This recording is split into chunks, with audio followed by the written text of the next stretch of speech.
আসসালামু আলাইকুম এভরিওয়ান। কেমন আছেন সবাই? দিনটি ছিল শুক্রবার। সকাল সকাল ঘুম থেকে উঠে মিষ্টি মিষ্টি রোদের মধ্যে বসে পড়লাম। দেখি টিনের চালে বিড়াল উঠেছে। হয়তো এদিকে ইঁদুর মারার জন্য গেছে, দেখি বড়ই গাছের সামনে যেয়ে দাঁড়ায় রয়েছে, মনে হচ্ছিল যেন সে বড়ই পারবে। তো তার কাহিনী দেখে এদিকে শীতের মধ্যে কাকি সবজি কাটতেছিল, সাথে আম্মু একটু হেল্প করতেছিল তাদের সাথে। সবাই একসাথে শীতের মধ্যে বসে এরকম আড্ডা দিলে আর সবজি রাখলে কত ভালো লাগে বলুন। তারপর আজকে আমার একটা বিয়ের দাওয়াত আছে, আমার এক ফ্রেন্ডের বিয়ে, তো তার জন্য আমি রেডি হয়ে তারপর এখান থেকে ঘুরু ঘুরু করতেছিলাম।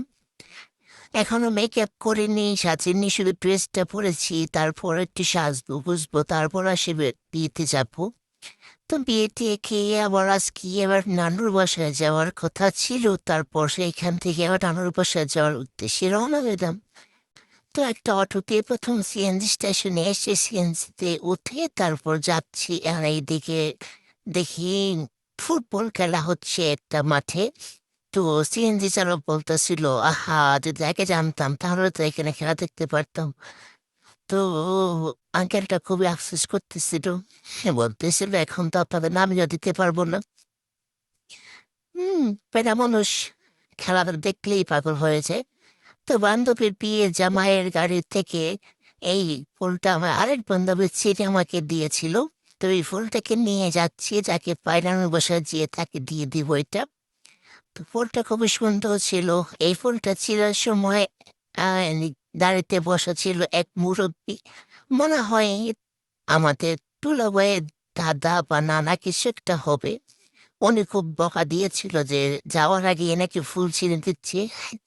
তারপর আমরা ওইখান থেকে এই ফুলটা ছিঁড়িয়ে নিলাম।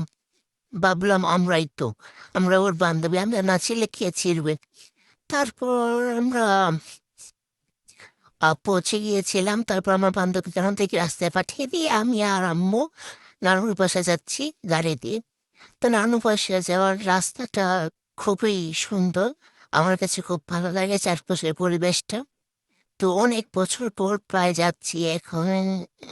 কয়েক আগে একবার গিয়েছিলাম, সকলে জীবিকারা চলে আসছি। আমার বিয়ে প্রথম, এটা প্রায় 1.5 বছর আগে। এইখানেও আমরা যাচ্ছি দুইজনই, আর ওই বাসায় খালামনে, তারপর আরো সবাই বাসায় এসেছে, বলতেছে আসো আসো, যেহেতু তুমি এইখানে আছো। তারপর কি আর করার, সবাই বলতেছে তাই যাচ্ছি। অনেক দিন ধরে রান্না নানা লোককে দেখা হয় না, রান্নারও খুব অসুখ। ভাবলাম এই পাখি সবাইকে দেখে আসি, সবার সাথে একসাথে গল্প গুজব হাড়ির মতো আড্ডা দেওয়া হবে। আজকে যাচ্ছি, একদিন থাকা হবে। আমার ছোট খালা মনে বলতেছিল চলে আসবে, তাড়াতাড়ি যাইতাম, দেখা করে তারপর চলে যাবে। তো আমি তো মনে মনে ফোন দিয়ে এটি রেখেছি, একটু দেরি করে যাব, যাই বলবো খালুরে বলে পরে যে এখন আর যাওয়া দরকার নেই, একবারে কালকে আমাদের সাথে চলে যাবে।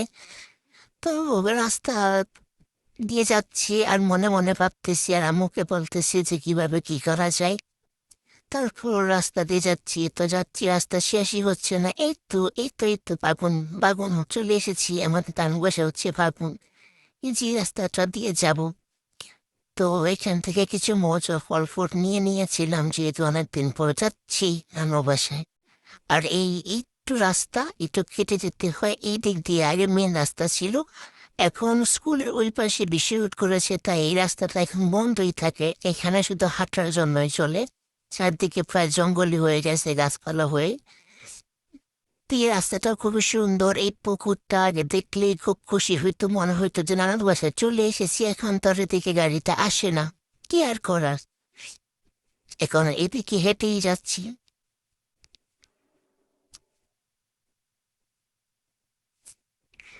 হেঁটে হেঁটে যাচ্ছি আর আম্মুর সাথে কথা বলতে বলতে যাচ্ছি, আগে কথাগুলো খুব মনে পড়ে। ছোটবেলা নানুর বাসায় যেতে কত পাগল ছিলাম, আর এখন নানুর পাশে এবছরও আসা হয় না। তো এই যে এখানে এই রাস্তাটা দিয়ে 5 মিনিট হাঁটলেই নানুর বাসায় চলে আসবো।